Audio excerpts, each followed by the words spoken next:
Ya. Satu hadis yang juga menjadi problem. Ma ra'aitu min naqisati aqlin wa dinin adhaba li lubbi ar-rajul al-hazim min ihdakunna. Ma ra'aitu min naqisati aqlin. Aku tidak melihat yang kurang-kurang perempuannya, akalnya dan agamanya yang membuat laki-laki kehilangan akal. Al-habali rabbir yang menarik hati per laki-laki. Ma nuqsanu dinina ya Rasulullah. Para sahabat perempuan itu begitu. Rasulullah mengatakan, "Alaysat idza hadat lam tusalli wa lam tasum." Hada min nuqsani diniya. Wa ma nuqsanu aqlina ya Rasulullah. Qala Rasulullah, "Alaysat syahadatul mar'ati misla nisfi syahadatir rajul." Nah, begitu ya. Ayo, gimana nih? Oke. Jadi tiga nih. Jadi masalah besar nih yang membuat seluruh relasi laki dan perempuan, posisi laki-laki dan perempuan dibedakan. Saya bilang al-qalu fi ahkamil untha tukhalifu dzakar fi ahkamin di dalam kitab Al-Asbah wan Nadhair. Cari aja di situ. Sejak lahir akikahnya berbeda, tidak boleh azan, tidak boleh imam, tidak boleh jadi saksi, tidak boleh mengawinkan diri sendiri. Bahkan sampai terakhir itu katanya kaifa nubuwatun nisa. Apakah nubuwatun nisa ada?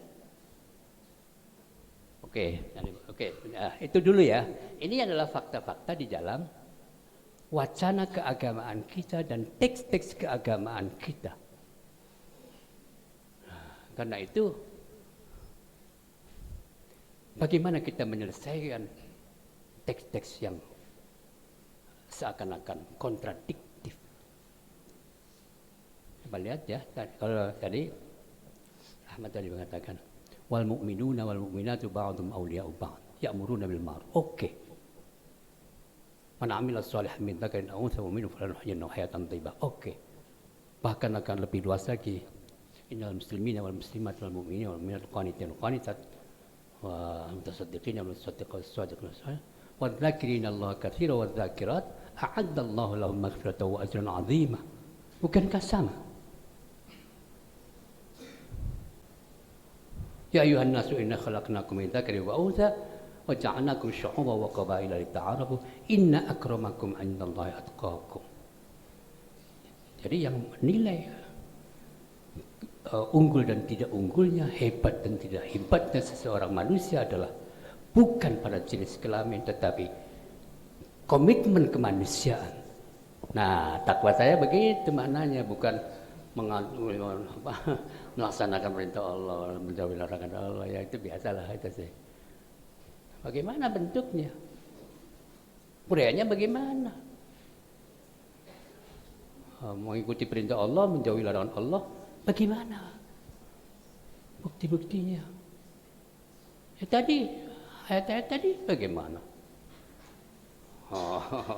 Jadi komitmen kemanusiaan itu yang harus takwa adalah komitmen kemanusiaan. Oke, nah sudah ya.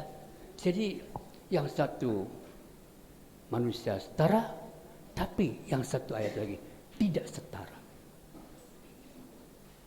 Tuhan tidak mungkin berkata mantra-mentri. Ayo, bagaimana? Saya tidak mengatakan Tuhan begitu. Tuhan konsisten, benar. Jadi bagaimana dong menyelesaikan masalah? Biarkan saja begitu aja dah. Kalian aja yang mikirin.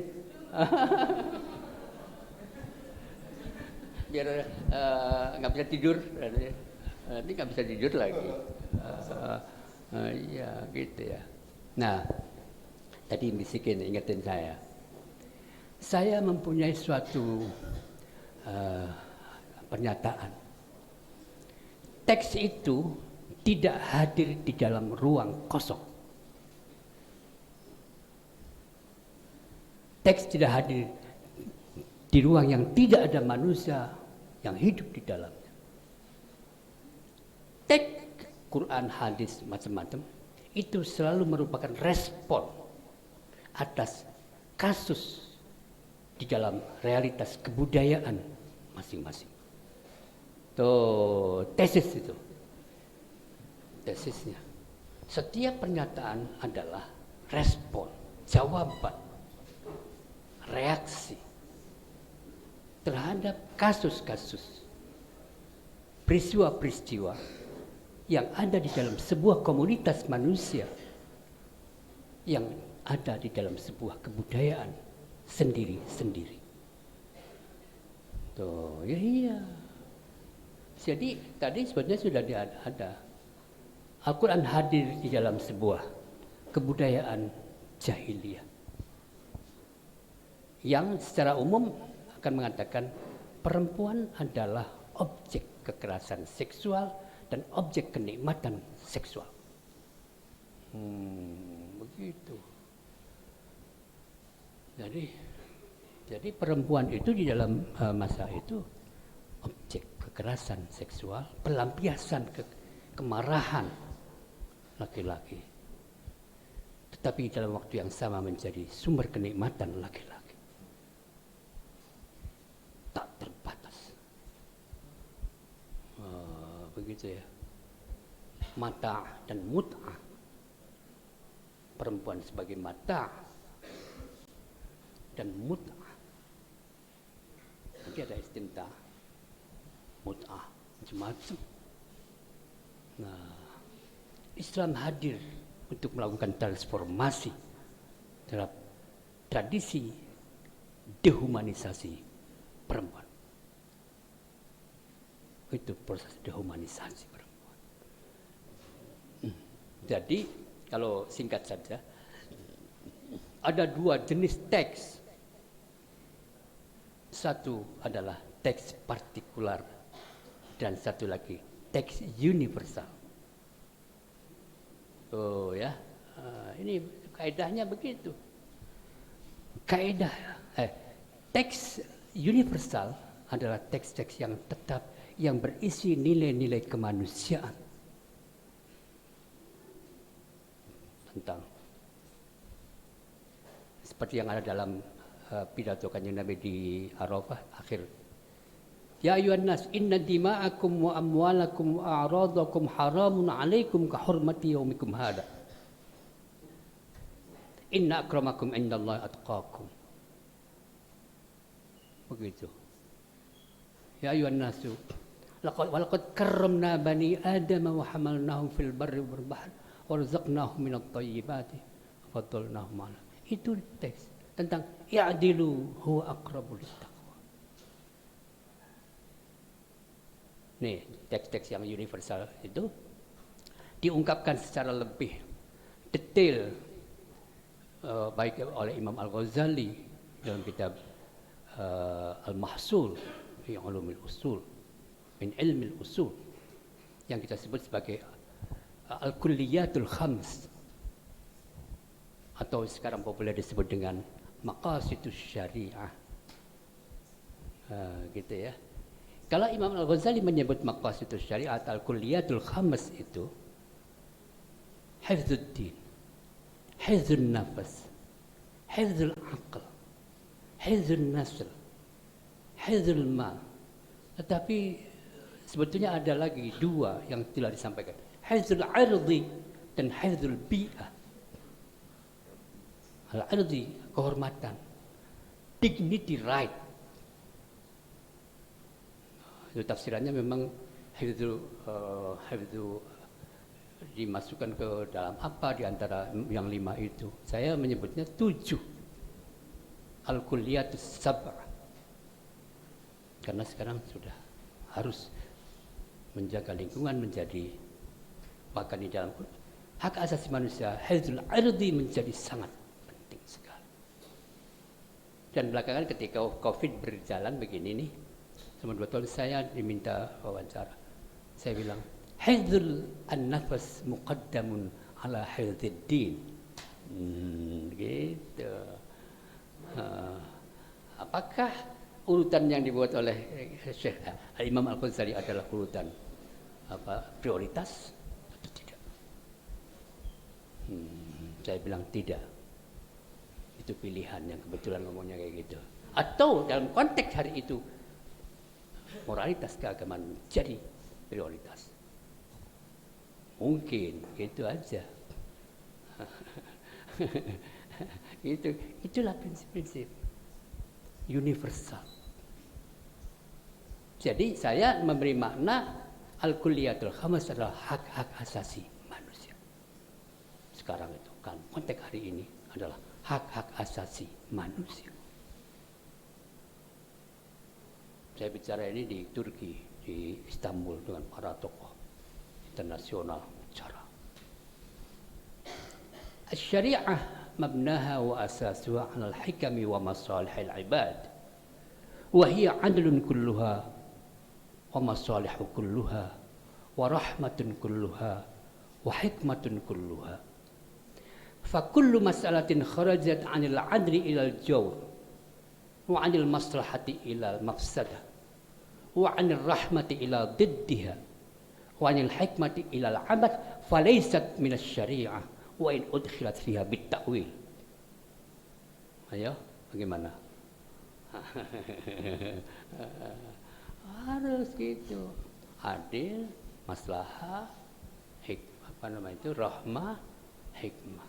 Maka setiap keputusan apapun yang Anda bikin atas nama apapun Anda yang bertentangan tentang yang dari adil menjadi tidak adil, dari maslahah menjadi tidak maslahah mafsadah, dari rahmah menjadi tidak rahmah, dari hikmah menjadi tidak dan sia-sia tidak ada makna, maka bukan. Meskipun Anda otak-atik. Oke, itu. Dan ini harus menjadi basis dari setiap kebijakan. Oke. Nah, satu lagi yang namanya teks partikular. Teks partikular adalah teks-teks hukum.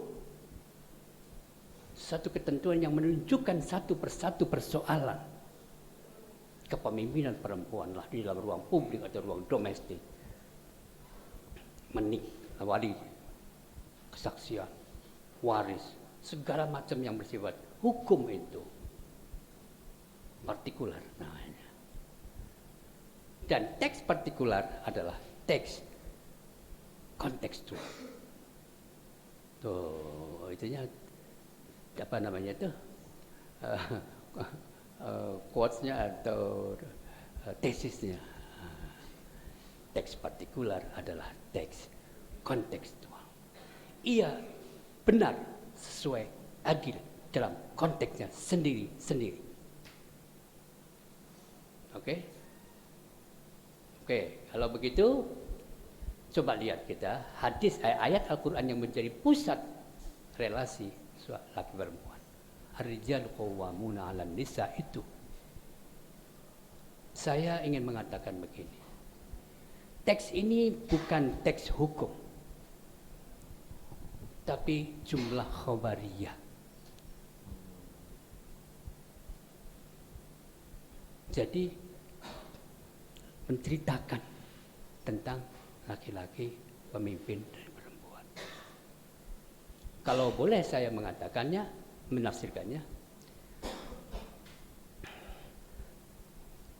pada saat Allah menurunkan itu, gitu loh, di sana, di Arabia, abad ke-7, itu ke-6, 571 Masehi, Nabi lahir kan, kalau sudah itu kan sudah 600-an sekian lah, dari abad ke-7. Itu di dalam realitas kebudayaan Arabia saat itu, laki-laki adalah pemimpin. Tetapi apakah semuanya? Tidak juga. Tuh. Mengapa? Ada argumentasi Al-Quran sendiri yang mengatakan bima faddalallahu ba'dahum ala ba'din. Coba, indah sekali. Kenapa Al-Quran tidak mengatakan bima faddalahum alaihinna? Kenapa Al-Quran tidak mengatakan bitafdilihim alaihinna? Tapi bima ba'dahum ala ba'd. Nah, kalau begitu cara tafsir kita adalah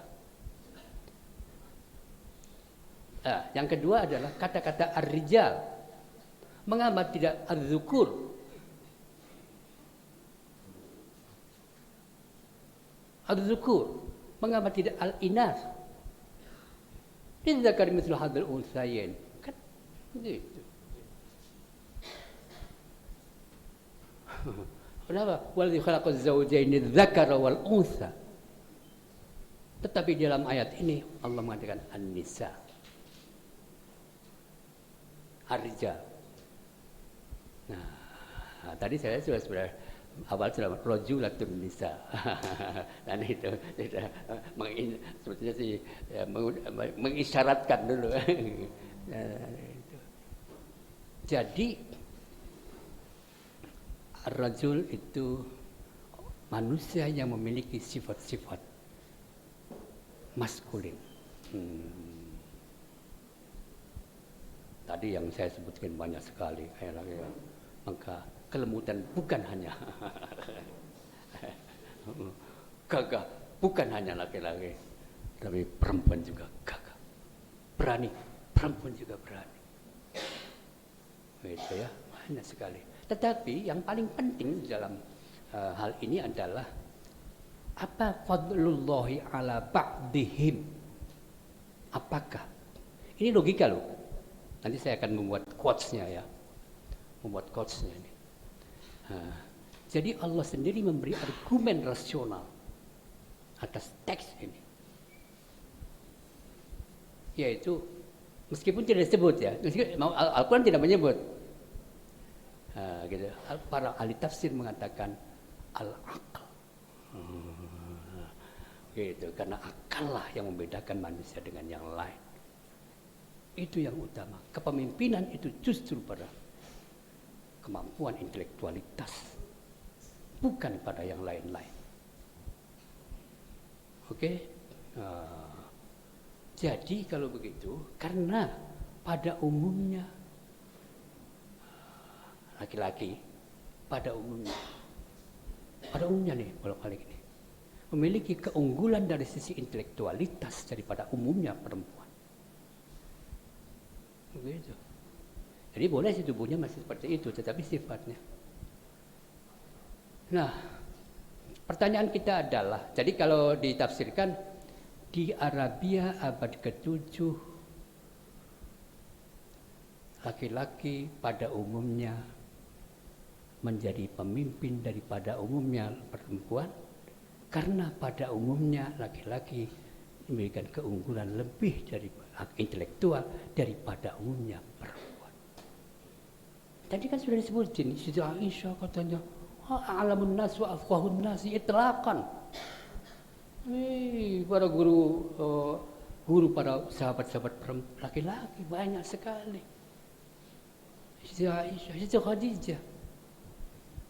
Wah, segala macam lah, Asma.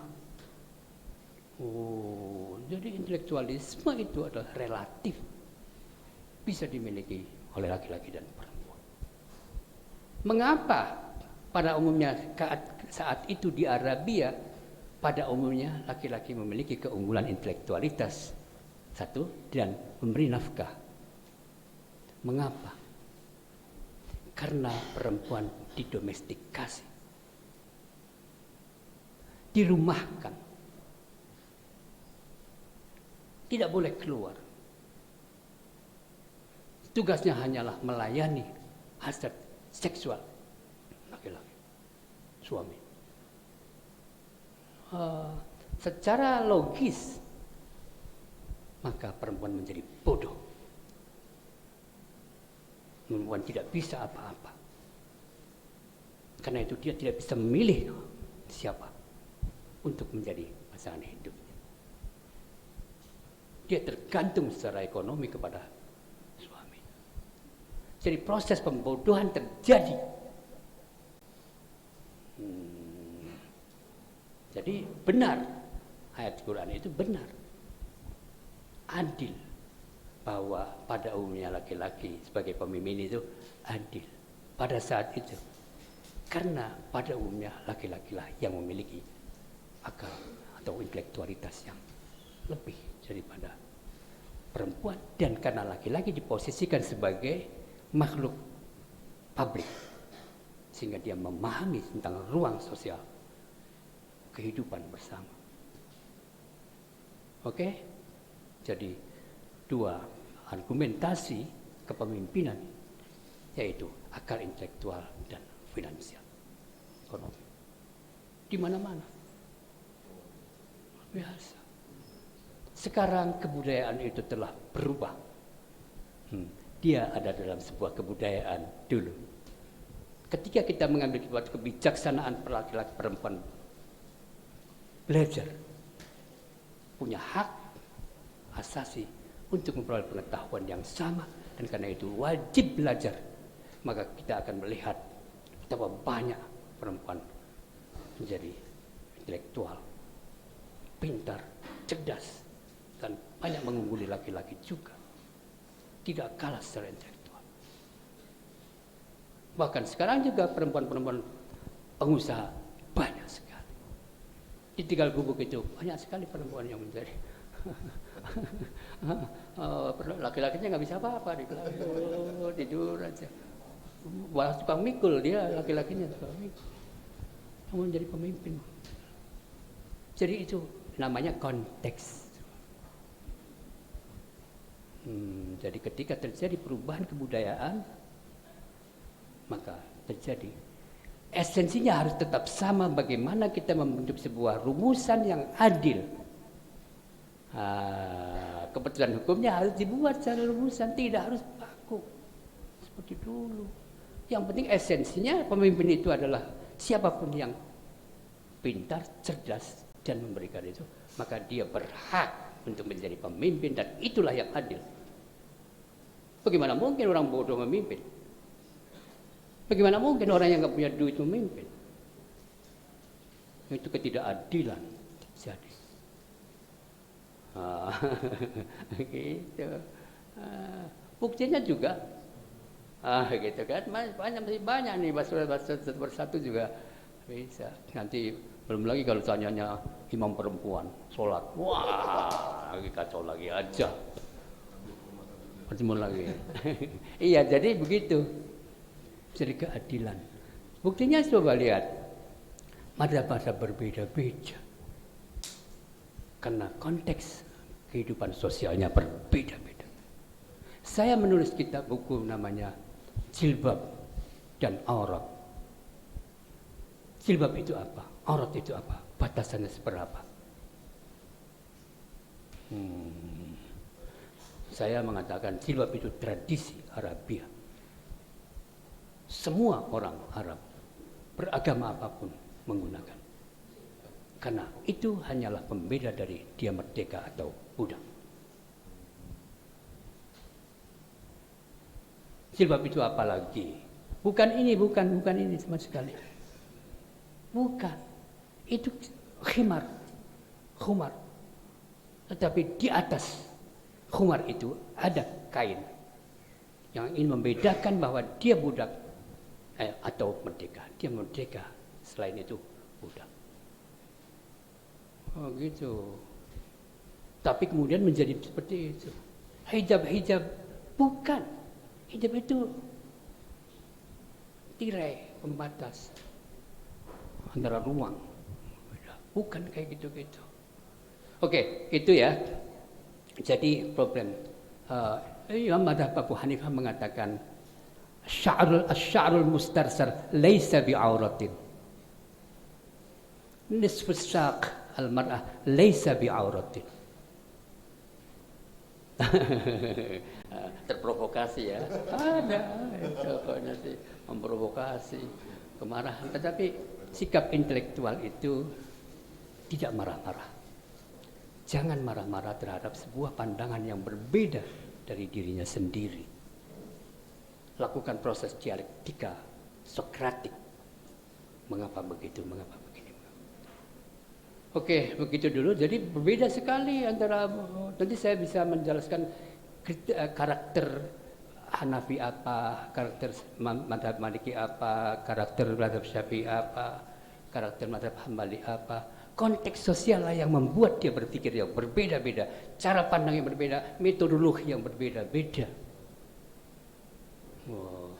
Kalau secara singkat saja, Imam Abu Hanifah adalah imamu ahli ra'yi. Tapi bukan berarti beliau tidak mengerti hadis. Faham sekali hadis. Imam Malik mengatakan, imam sebagai imamul muhafizin, dia imam tradisionalis karena beliau di Madinah saja. Amalu ahli Madinah menjadi sumber utama, mengungguli hadis ahad. Imam Asy-Syafi'i itu imamu ahli adli wal wasat karena beliau belajar kepada Imam Malik, hafal Muwatta, dan belajar kepada muridnya Imam Abu Hanifah, yaitu Muhammad bin Hasan Asy-Syaibani. Imam Abu Hanifah di kota metropolitan, Malik di kampung Madinah. jangan dijelekan ya, kampung itu bagus juga. Nah, Imam Ahmad bin Hanbal imamul mutasyaddidin. Iya. Jadi itu yang akan ditiru oleh Imam Ibnu Taimiyah, kemudian Muhammad bin Abdul Wahab. Karena memang situasi politik yang kekuasaan menggunakan logika sebagai penentu kebijakan negara, dan mereka yang tidak setuju dengan logika dihukum. Ya. Jadi makmun mewajibkan logika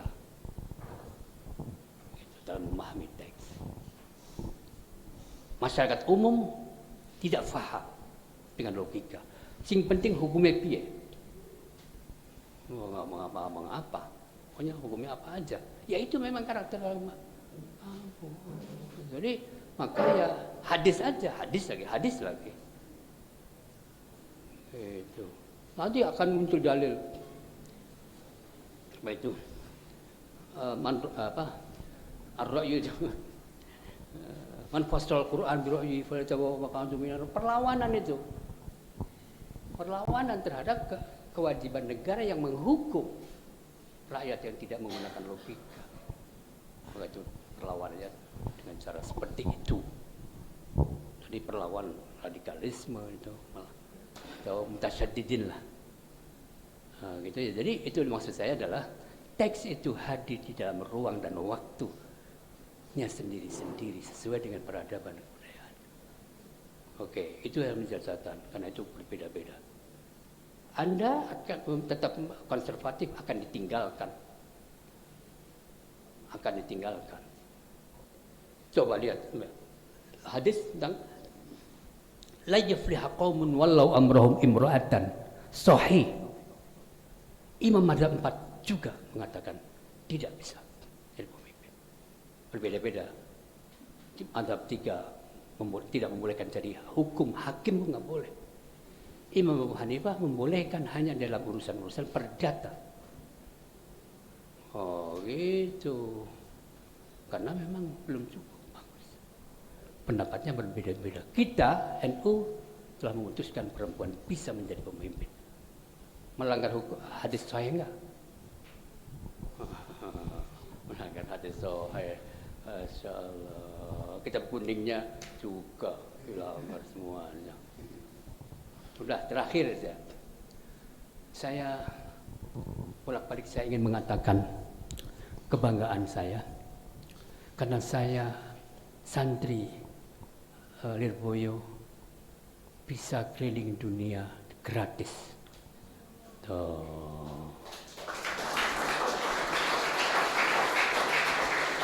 Dan itu untuk kepentingan ilmiah, bukan jalan-jalan. Kalau kalian kan jalan-jalannya kan? Seminar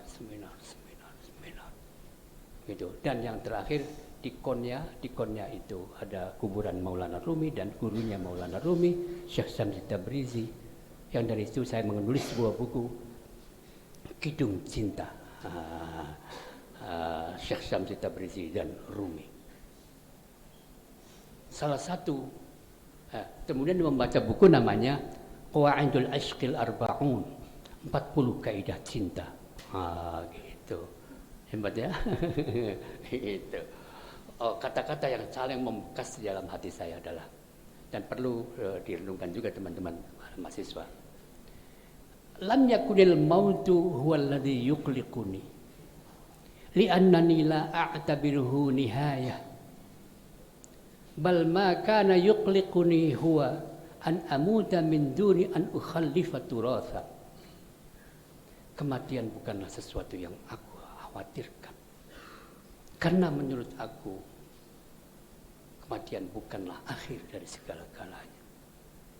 Ia hanya tempat singgah sementara yang menunggu untuk mempertanggungjawabkan amal kita selama hidup di dunia ini. Hisab. Tetapi yang aku cemaskan adalah ketika aku mati, aku tidak meninggalkan sesuatu yang membuat aku hidup selama-lamanya. Apa coba? Turotan. Saya merenungkan itu. Oh ya, saya ini belajar mengetahui agama, mengetahui ini dari orang-orang para ulama yang telah wafat beribu tahun yang lalu. Seakan-akan beliau masih hidup saja, berdiskusi dengan kita, dan pikiran-pikirannya digunakan untuk umat manusia semuanya.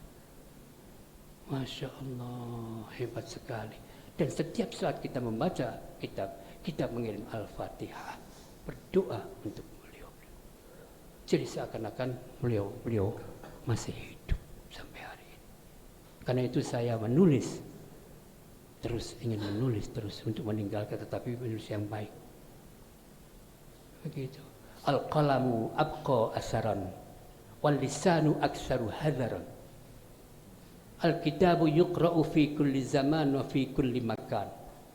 Wal lisanu lil hadir wal kitabu lil hadir wa lil ghaib. Begitu. Ya sekarang diganti YouTube katanya. Tetap aja ngomong hadar, tidak bisa dipertanggungjawabkan. Oh gitu. Tapi dianalisis adalah teks. Semua kita melakukan analisis terhadap teks. Di mana-mana kita bisa baca, kapan saja, di mana saja. Nah, gitu. Peninggalan yang paling berharga adalah ilmu pengetahuan. Dia akan menjadi terhormat ketika dia sampai kapanpun, bahkan sampai matinya pun tetap terhormat. Mereka yang punya ilmu pengetahuan. Demikian, mohon maaf. Assalamualaikum warahmatullahi wabarakatuh.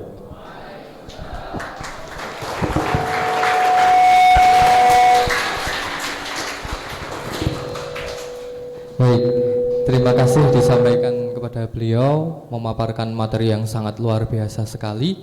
Ini kalau disimpulkan ini banyak sekali. Jadi tadi beliau memaparkan bahwasanya tidak ada pembeda antara laki-laki dan perempuan itu cuma dari bentuk tubuhnya saja. Laki-laki dan perempuan itu sama-sama mempunyai potensi dan itu relatif. Itu konstruksi dari sosial. Jadi tidak ada pembeda selain itu. Karena memiliki potensi yang sama, berarti antara laki-laki dan perempuan juga memiliki hak yang sama. Jadi kalian baik mau laki-laki maupun perempuan jangan sampai memilih karena bentuk gendernya saja. Kemudian mengenai masalah teks wacana baik Al-Quran maupun hadis, itu tidak salah, hanya pemahaman kita saja yang belum sampai situ. Beliau juga mengasih solusi bahwasanya teks itu dibagi dua, ada partikular yang mana itu membicarakan hukum secara kontekstual, benar menurut konteks masing-masing. Jadi tidak ada yang salah di teks Quran maupun hadis itu, tidak ada yang salah. Pemahaman kita saja yang belum sampai situ. dan ada teks universal yang mana di situ ada keadilan, kemaslahatan, rahmah dan hikmah. Nah, di situ maka kita nanti selebihnya bisa lebih bijak lagi dalam menanggapi itu. Baik, sekali lagi tepuk tangan untuk pemateri kita yang sangat luar biasa. Baik, sesi selanjutnya yaitu sesi tanya jawab. Nanti langsung dibuka 4 pertanyaan, 2 untuk laki-laki dan 2 untuk perempuan. Silahkan angkat tangan, sebutkan nama. Saya belum menyuruh angkat tangan ya.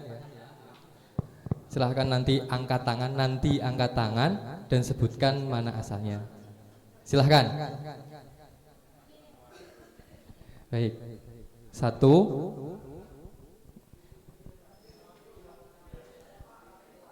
2, yang merah, silahkan maju sekalian. Terus yang putih, mbaknya yang putih. Terus yang hitam. Ya, silahkan maju. Sebutkan nama dan asalnya dari mana.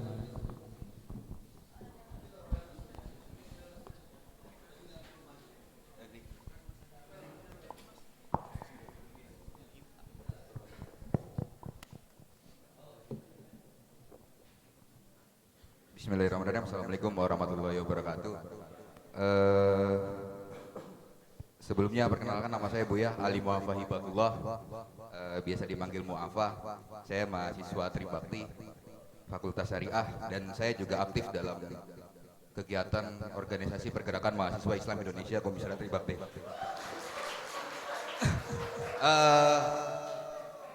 Jadi saya hadir di sini sudah menunggu sekali Buya ketika kedatangan Buya. Dalam 2 minggu terakhir itu di dalam organisasi kita, dalam PMI kita selalu mendiskusikan apa yang menjadi fenomena-fenomena terdekat. Terutama dalam seminar ini berbicara tentang kesetaraan perempuan. Jadi ada satu tema yang pernah saya baca dalam buku Humanisme dan Sesudahnya, bahwa dalam 2 kubu puritan, entah itu agama ataupun konteks negara sekular, maka kita harus memakai perspektif negatif konstruktif, ataupun dalam artian kita harus berpijak pada humanisme gitu, pada harkat martabat kemanusiaan. Nah, dalam tadi pemaparan Buya, saya melihat ada 2 teks dalam Al-Quran yang dimana ada universal dan partikular. Itu berlaku, pertanyaan berlaku untuk Al-Quran saja atau berlaku juga untuk hadis-hadis? Karena ada buku Fatimah Termisi dari Maroko, itu pernah saya baca juga, wanita dalam Islam itu pernah mengatakan bahwa dalam hadis juga terkandung hadis-hadis misoginis, seperti yang dipaparkan kritik Fatimah itu terhadap Abu Hurairah itu tersendiri. Jadi apakah teks-teks partikular dan universal itu juga berlaku dalam hadis? Karena hadis-hadis misoginis ini juga berdampak terhadap apa penafsiran kembali, terutama itu. Dan saya dengan pemaparan Buya tadi, saya teringat ada satu tokoh yang pernah kita diskusikan dalam PMI itu yang bernama Ludwig Wittgenstein, mengatakan bahwasanya bahasa itu menggambarkan suatu realitas, ataupun bisa dikatakan bahwa kita harus mencari struktur yang tersembunyi dalam bahasa. Misalkan interpretasi itu kita ulang kembali dalam penafsiran lebih lanjut. Contoh misalkan bahwasanya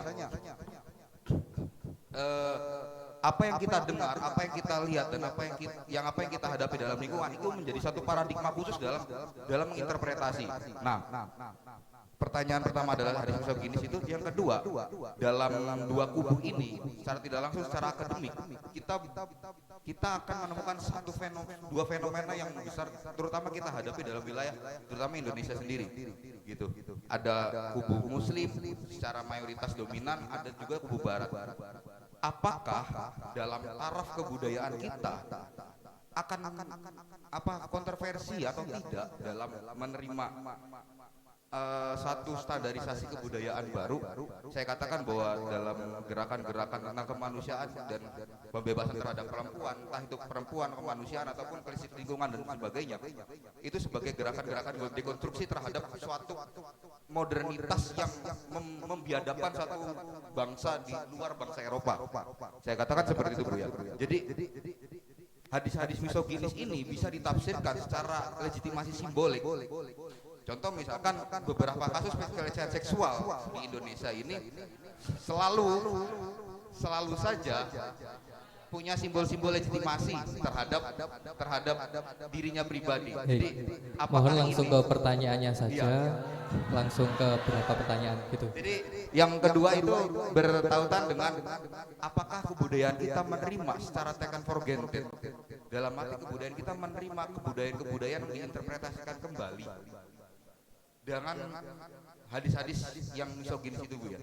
Mungkin kurang lebihnya mohon maaf. Wassalamualaikum warahmatullahi wabarakatuh. Baik, terima kasih.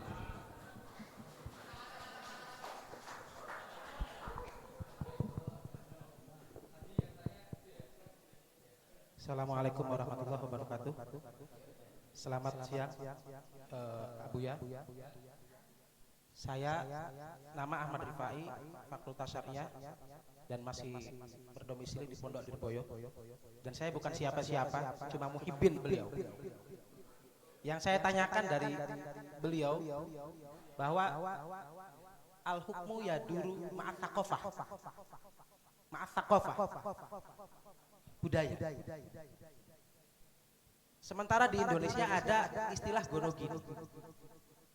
Kalau memang seperti yang dikutip dalam buku-buku beliau, an-nasu munhasirun wal waqi' mustamirun, dengan bahasa demikian, maka apakah nanti walidzakari mithlu hadzil unsayain itu akan runtuh dengan sendirinya?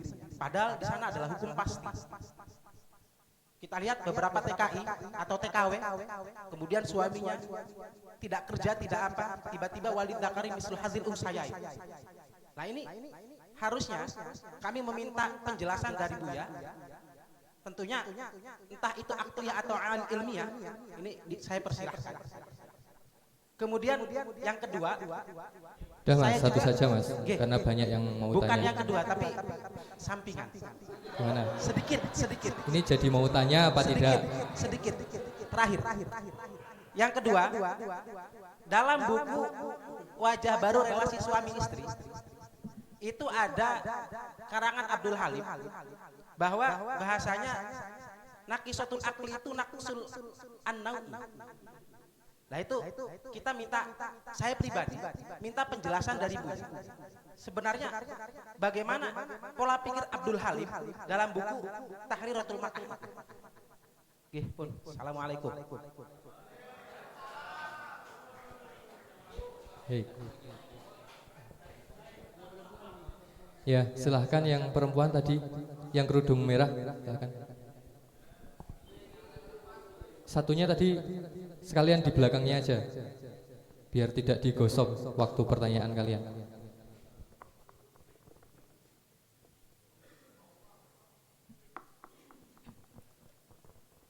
Assalamualaikum warahmatullahi wabarakatuh. Sebelumnya perkenalkan, nama saya Yuni Tri Nurjana dari Fakultas Tarbiyah. Dan alhamdulillah pada pagi hari ini adanya seminar nasional dengan tema reaktualisasi wacana agama atas ruang gerak perempuan. Kemudian di situ telah disampaikan bahwasanya perempuan adalah manusia yang mana memiliki seluruh potensi kemanusiaan, baik dari potensi intelektual, mental, spiritual maupun apapun yang bisa disamakan oleh laki-laki.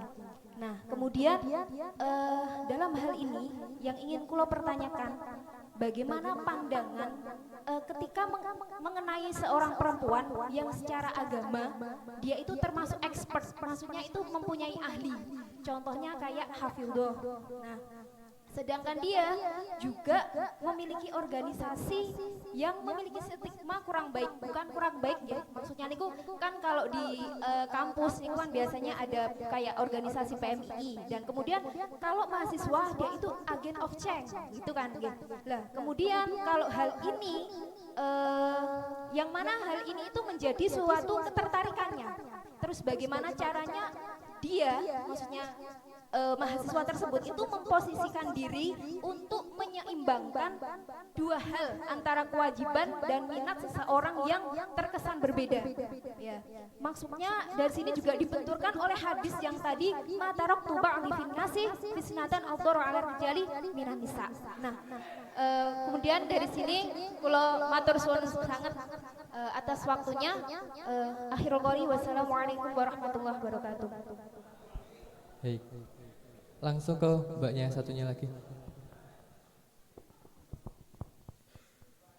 Terima kasih. Assalamualaikum warahmatullahi wabarakatuh. Perkenalkan, nama saya Azizah, prodi psikologi. Saya ingin bercerita sedikit ya. Saya mempunyai teman dari pondok. Dia itu ada aturan tentang pemakaian baju.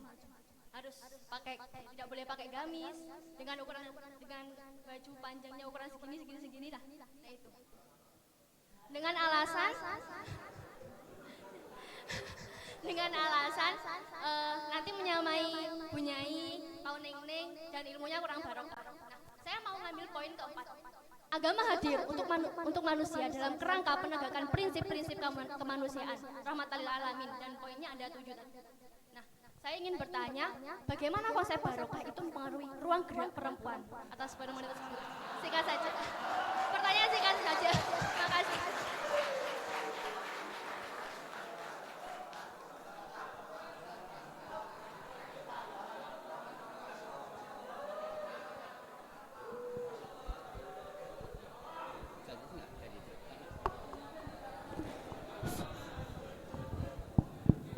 Baik, untuk pertanyaannya langsung diserahkan kepada Buya. Untuk yang pertama, partikular atau universal, apakah itu hanya di Quran saja? Apakah berlaku di Quran saja, apakah di hadis? Kemudian apakah budaya kita dengan budaya kita yang baru itu bisa diterima budaya yang lain gitu ya? Budaya yang lain tadi yang seperti Buya katakan, itu budaya kita itu bisa menerima apa tidak? Ya, terima kasih. Bagus-bagus semua ya, hebat nih. Banggalah. Jadi begini. Ya, apa saja, teks apa saja, baik Al-Quran maupun hadis Nabi maupun pernyataan para ulama fikih, itu hadir di dalam ruang sosial budayaan, itu merespon. Jadi karena itu dia bersifat dinamis, kontekstual. Oke, tadi sebetulnya menyebut satu pandangan Fatimah Mernissi, seorang tokoh feminis. Saya pernah menganu juga, melakukan kritisisme terhadap beberapa hadis Nabi yang dinyatakan sebagai sahih,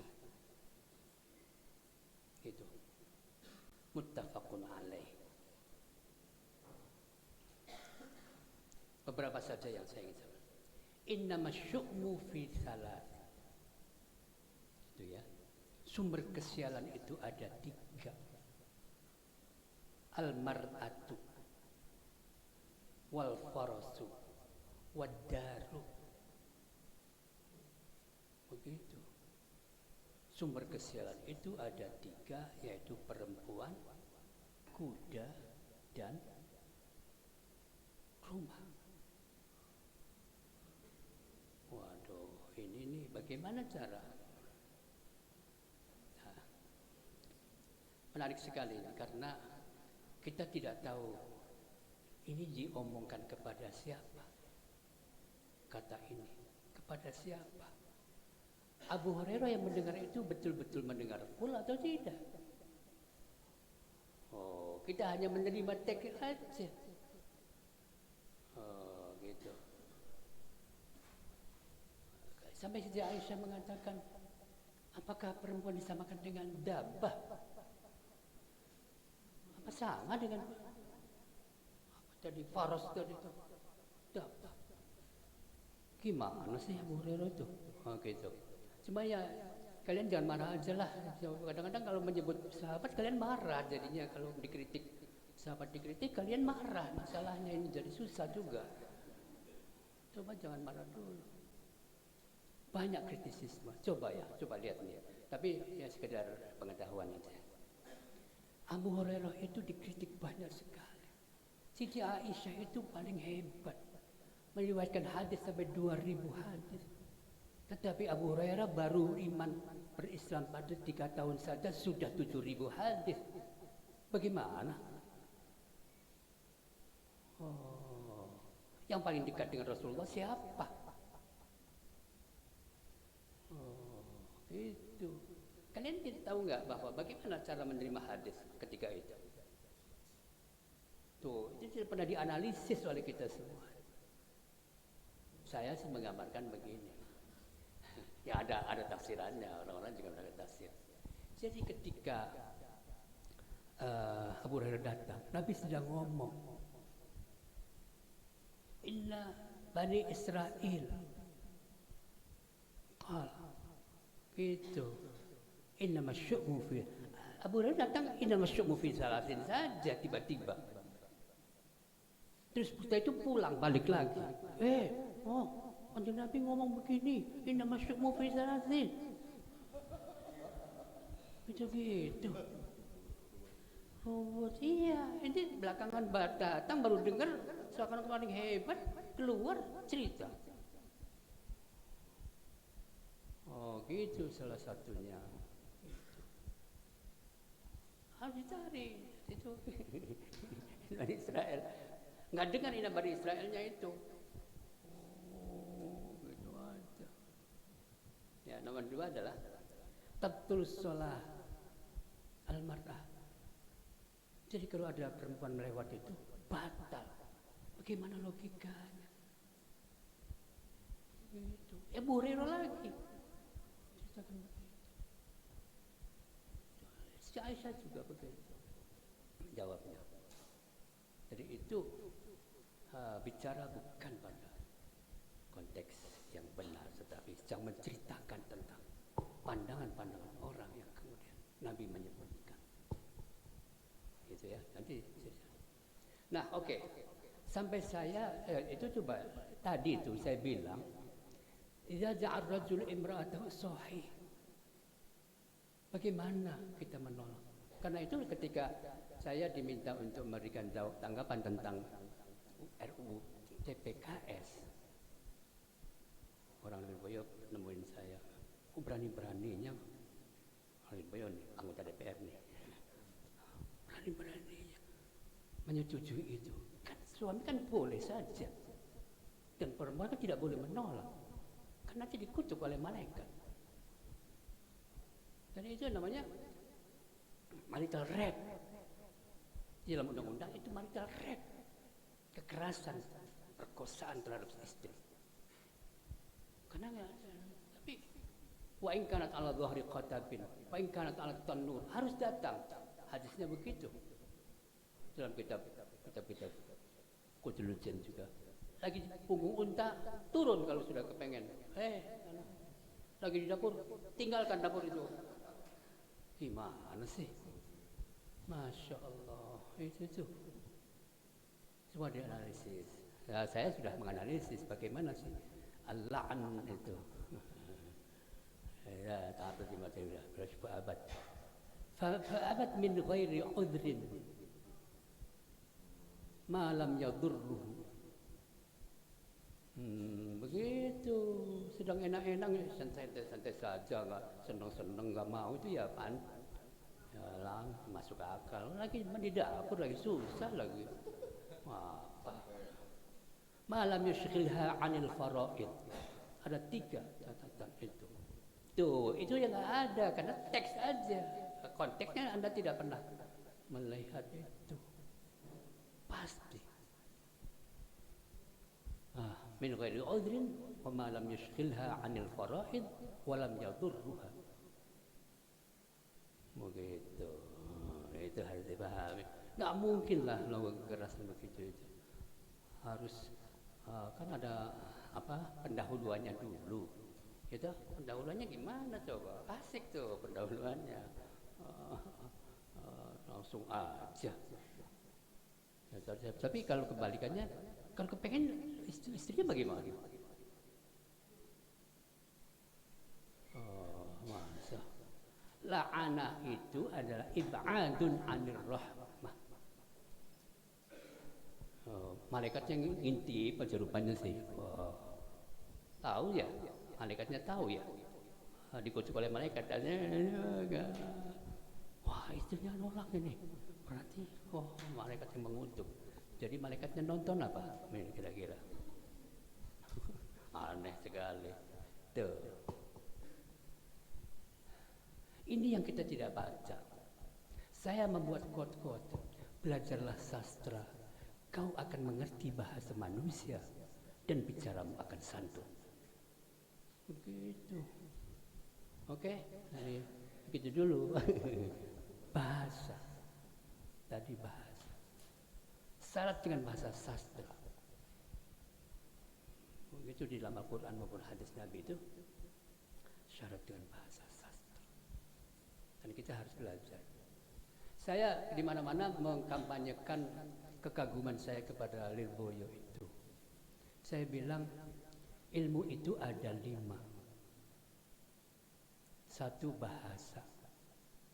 Kedua sastra. Ibnu Lirboyo adalah Alfiyah Ibnu Malik dan Johar Makmur. Cukup. Cuman itu sudah silakan. Cuman tembal jari silakan, tapi yang ketiga adalah logika, mantik, sulam nawar. Yang keempat adalah, tapi ini pemilihnya itu qaidul fiqhiyah di sini itu, bukan usul fiqhinya yang dihafalin itu. Meskipun usul fikih juga dipelajari. Nah, gitu.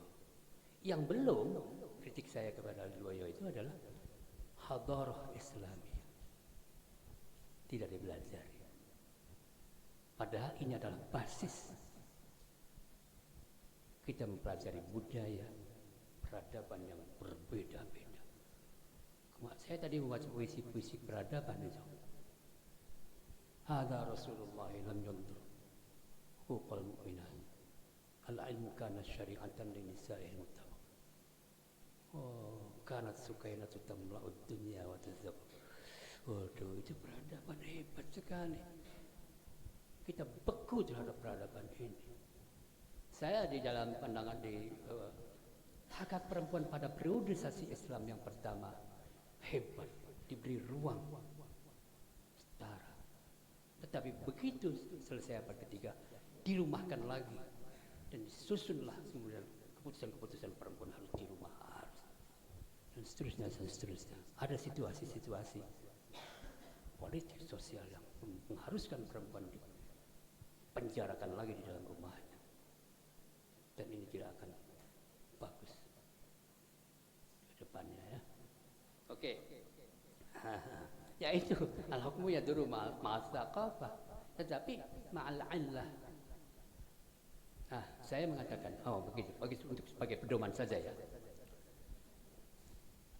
Ketika kita membaca sebuah teks, janganlah berhenti kepada pernyataan teks, tetapi tanyalah mengapa bunyi teksnya begitu. Dan untuk apa keputusan itu? Begitu. Karena likulli ayatin minal Qur'an arba'atu ma'ani zahiran wa batinan wa haddan wa matla'an. Tidak bisa diikuti literalitasnya saja. Tapi mengapa keputusannya begitu? Al-Quran memberikan begitu. Gitu. Jadi istama'atil ulama anal ahkami min illatin wa maqsudin. Min illatin wa maqsudin. Pasti ada tujuannya.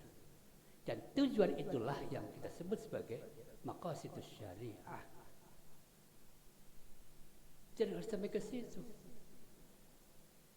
Likulli arba'atu ma'an zahiran literal, batinan logika rasional, haddan itu adalah tujuan, matlaan itu bagaimana kita merumuskan kembali. Harus melakukan proses pembaharuan terhadap teks keagamaan kita. Kitab kuningnya bikin yang baru lagi. Kan putar-putar di situ terus menerus, nggak berubah-berubah. Sorry ya, kritik ya, iya, kritik terus. An-Naqdul Banna. Nah, saya coba ya, ini kebetulan saja sih. Kalau saya kesempatan ini saya akan menyampaikan ini sekalian sebetulnya sih ya, menyebut sebagai nalar moderat itu. Nih, kita harus mengembangkan nalar moderat. Dicatat atau direkam deh. Al-aqlul wasati. Satu, al-aqlul wasati aqlun yaftahu majalan liikhtilafil ara. Satu ya. Nalar moderat adalah nalar yang memberi ruang bagi yang lain untuk berbeda pendapat. Satu. Dua, al-aqlul wasati aqlun yahtarimu i'tiqadat wa ikhtiyarat wa qararatin nas fil hayah. Nalar moderat itu nalar yang menghargai pilihan, keyakinan dan pandangan hidup seseorang. Terus yang ketiga, al-aqlul wasati la yara anna as-sawaba kullahu fi ra'yihi wa anna al-khata'a kullahu fi ra'yi ghairihi. Nalar moderat tidak mengabsolutkan kebenaran sendiri sambil memutlakkan kesalahan kepada orang lain. Ini mengambil dari pandangan para ulama madzhab 4. Ra'yuna shawabun yahtamilul khata' wa ra'yu ghairina khata'un yahtamilus shawab. Oke. Yang keempat adalah al-aqlul wasati la walan yaqbala al-unfa ayyan kana sababuhu. Nalar moderat tidak pernah membenarkan tindakan kekerasan atas nama apapun.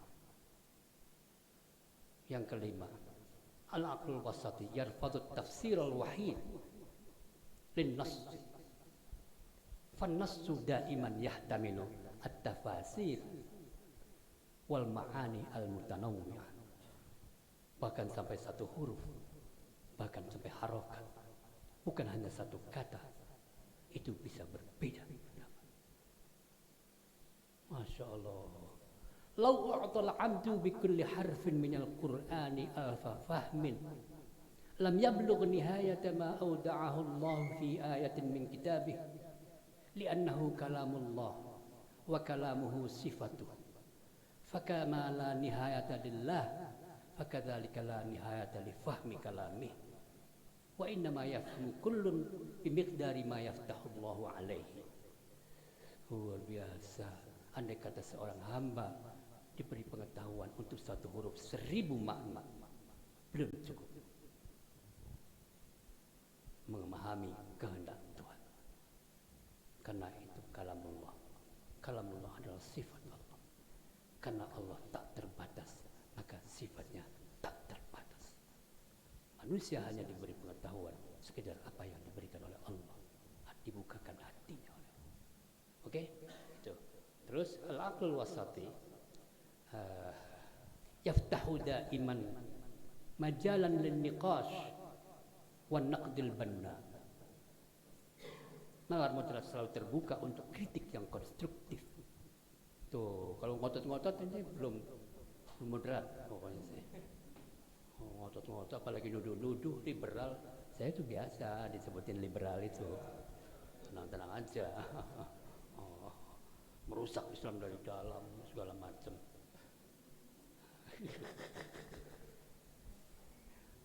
Terus yang ketujuh adalah, jadi yang ketujuh adalah nalar moderat selalu mencari pandangan yang adil dan maslahat bagi kehidupan bersama. Begitu. An-naqlu al-wasat al-aql wasati yas'a daiman ila fikratin qa'imatin ala mabda'il adl wal maslahah al-jama'iyah. Oke, begitu dulu. Sebenarnya uraiannya panjang. Jadi boleh. Nah, saya termasuk di antara kritik saya, metodologi kritik saya tidak setuju tentang ayat qat'i. Tidak berubah. Tidak setuju bahwa ayat qat'i tidak berubah. Ayat qat'i itu apa? Kita hanya sekedar mengikuti aja. Pasti itu yang seperti apa? Ya biasanya menuju kepada ayat lidzakari mislu hadzil unthayain itu. Karena itu matematis. Kan begitu? Terus as-sariqu was-sariqatu faqta'u aydiyahuma. Qat'i bukan. Az-zaniyatu waz-zani fajlidu kulla wahidin minhuma mi'ata jaldah. Qat'i bukan. Kenapa para ulama seluruh dunia tidak lagi mempraktikkan itu? Melanggar semua dari ketentuan Allah yang pasti. Ayo. Ma la yahtamilu illa ma'nan wahidan. Ma la yahtamilu ta'wil. Begitu. Apa iya tidak bisa?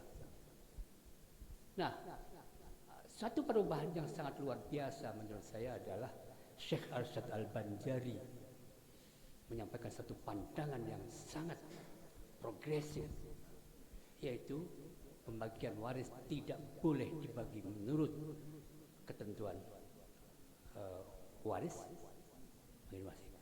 tetapi dibagi dulu dua, namanya gonogini. Itu gonogini adalah pembagian harta bersama yang harus dibagi dua terlebih dahulu. Bagian yang meninggal itulah yang diwaris. Sedangkan bagian yang masih hidup, istri atau suami, itu menjadi hak istri atau suami. Mengapa? Tuh pertanyaan selalu mengapa kan? Mengapa? Dan ini sudah dipakai. Undang-undang perkawinan juga menyebutkan harta gonogini.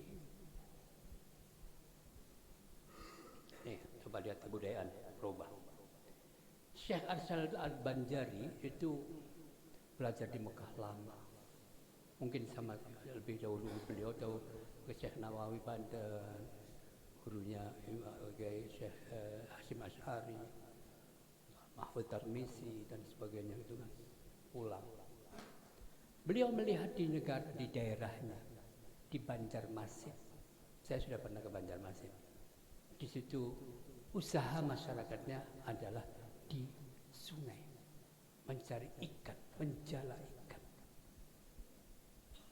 Dan di sana banyak sekali suami istri mencari ikan bersama-sama di sungai itu. Suami menjala, istri mendayung. Setelah itu ke pasar. Di pasar istri menunggu penjualan ikan dan suami memberesi jala. Oh, jadi apa yang keuntungan itu adalah hasil kerja dari dua orang, suami dan istri. Maka keputusannya harus dibagi dua dulu. Itu harta milik bersama. Setelah itu oke deh, silakan kalau mau itu begitu. Tapi saya sendiri menghadapi betul bahwa banyak sekali mengadu kepada saya persoalan ini tuh nggak selesai-selesai. Yang satu pengennya waris harta warisan, kitab Qur'annya gitu, Al-Qur'annya gitu. Tapi yang satu lagi, saya kan bekerja. Masa saya nggak dapat? Kamu yang nongkrong, ngopi, merokok, dapat. Masya Allah, gimana? Nah, oke ya.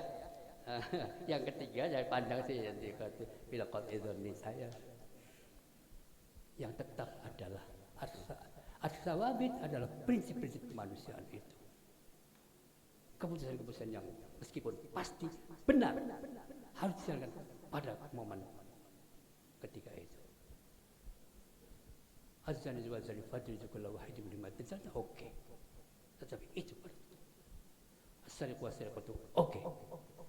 Waktu dulu. Sekarang sudah tidak bisa. Ada cara lain yang sama tujuannya dengan ini, dengan itu. Oke, begitu. Yang terakhir, oh iya, ada satu lagi ini.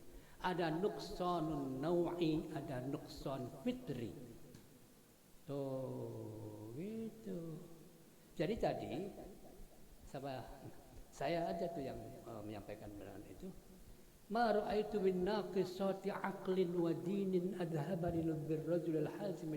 Apa nuqsan? Kurang itu apa?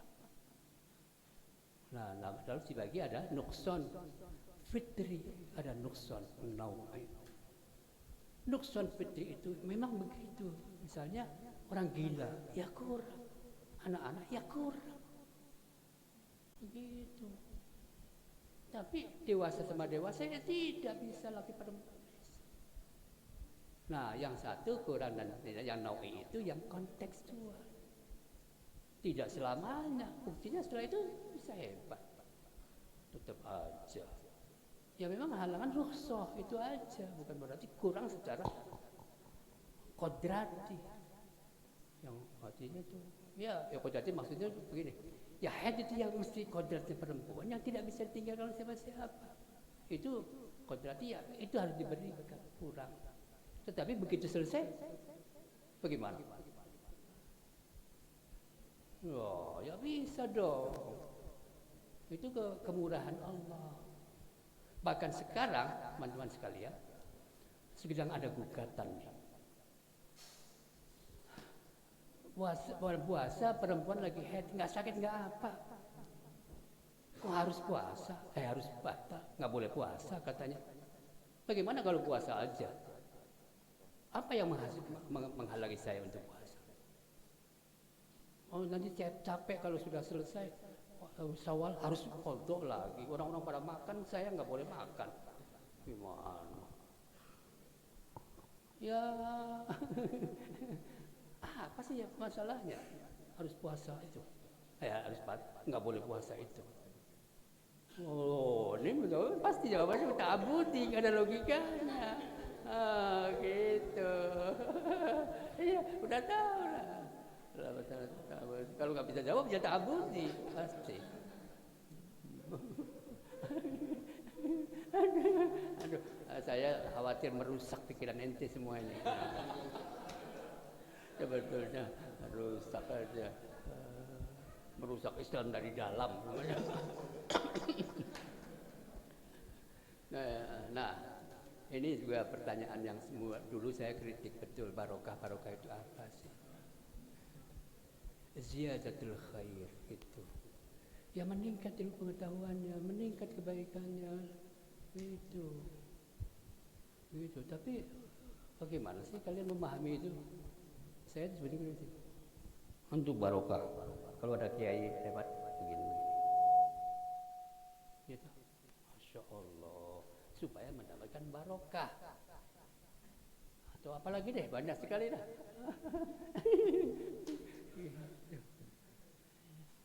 Ya, mohon maaf aja ya, mohon maaf saja.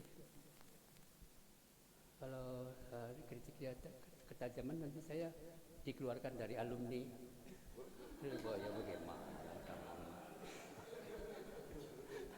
Khawatir aja. Banyak ulama Azhar itu yang tadi mengkritik Abu Hurairah itu, akhirnya dikeluarkan dari alumni Al Azhar, dicabut gelar doktor hanya karena melakukan kritisisme terhadap simpanan Abu Hurairah.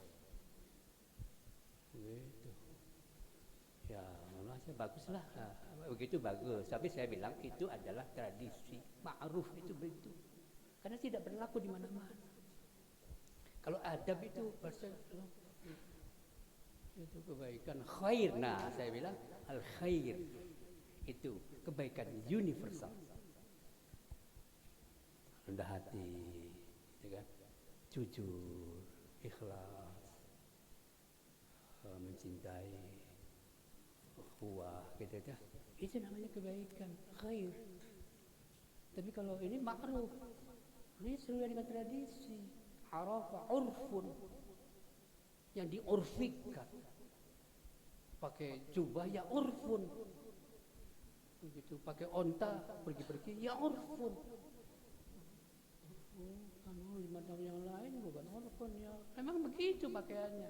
Kalau pulang haji orang Mekah, orang Madinah, Nabi sendiri juga ya pakai onta karena kendaraannya itu. Bajunya begitu, ya Abu Jahal juga pakai baju begitu. Nanti Abu Jahal, Abu Lahab begitu. Misalnya pakai jubah apa itu. Coba piknik ke sana dong, piknik. Bawa baju juga begitu. Bawa itu yang nunggu apartemen itu loh. Ya pakai begitu, udeng-udeng begitu. Iya, oke deh, gitu aja ya. Mohon maaf lah kalau ada yang salah-salah. Ini sudah ditempel oleh keluarga. Saya mau ke Priboyo, ketemu sama keluarga semuanya. Sekian, assalamualaikum warahmatullahi wabarakatuh.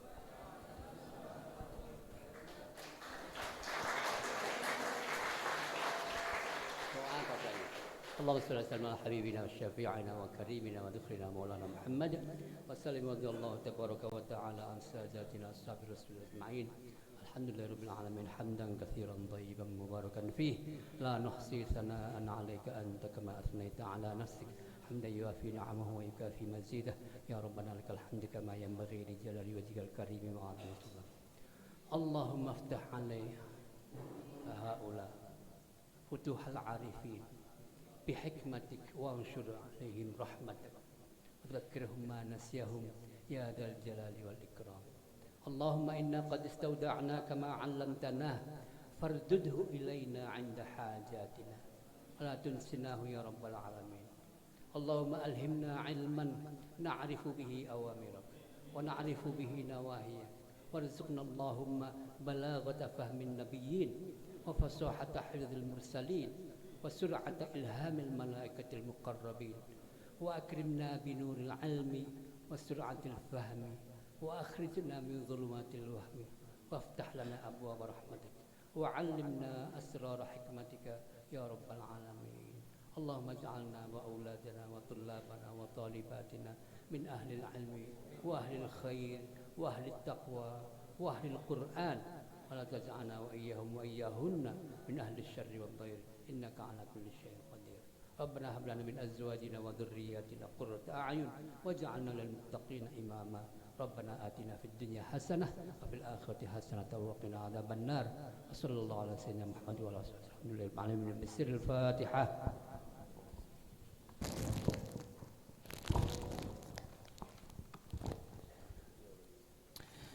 Hadirin peserta seminar yang berbahagia, alhamdulillah acara seminar nasional terlaksana dengan baik. Kami ucapkan terima kasih kepada narasumber kita. Terima kasih juga kepada audien yang sangat antusias nyimak acara seminar kali ini. Mungkin sebagai closing statement, ngutip dari dawuh rektor kita, Gus Reza itu pernah dawuh, man ittasa'a ilmuhu ittasa'a rahmatuhu. Jadi semakin kita luas keilmuan kita, tadi sudah dibahas beliau, keilmuan wawasan beliau, maka semakin luas kasih sayang kita. Jadi harusnya setelah ini kasih sayang kita terhadap perempuan itu harus semakin meningkat. Dalam artian bukan jadi fuckboy gitu ya. Buktikan kasih sayang kita itu dengan menjunjung tinggi hak-hak perempuan, jangan sampai mendiskriminasi perempuan, jangan sampai kita memarginalkan perempuan. Gitu ya. Ya, baik. Saya Muhammad Zainal Abidin. Apabila banyak kesalahan, mohon maaf. Wallahu muwaffiq ila aqwamit thoriq. Wassalamualaikum warahmatullahi wabarakatuh. Saya kembalikan ke MC.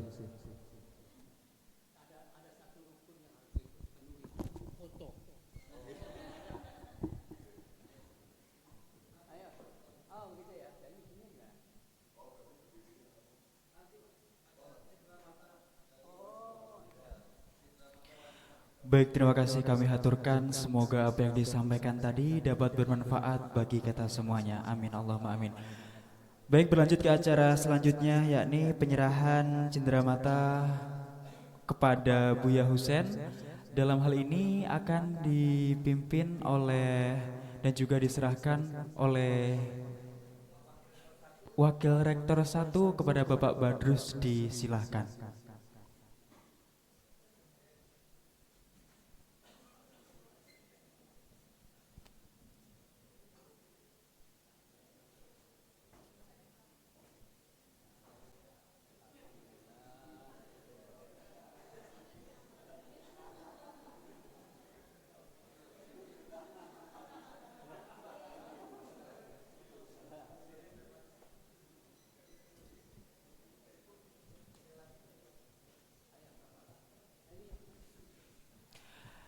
Dilanjutkan untuk penyerahan cenderamata yang kedua kepada Gus Ahmad Kafabi. Dalam hal ini akan diserahkan langsung oleh Bapak Yasin Nurfalah.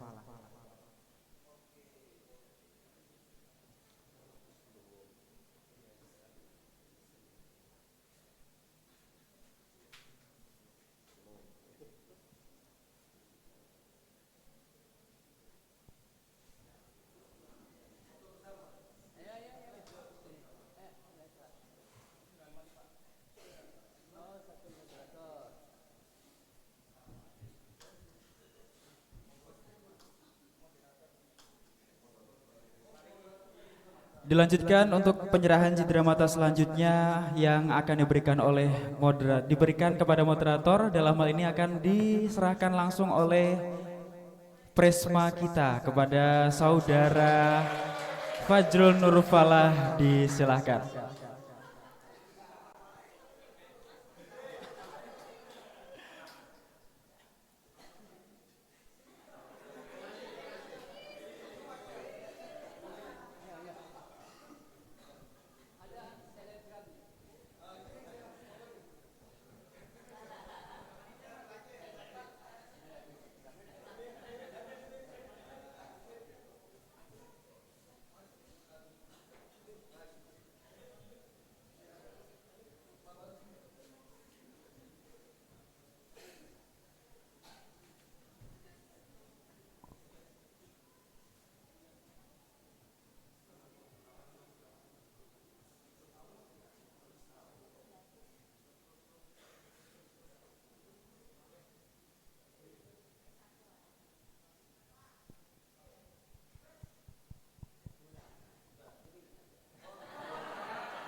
Tepuk tangan yang luar biasa untuk Buya Husen dan semua hadirin yang sudah hadir pada siang hari ini.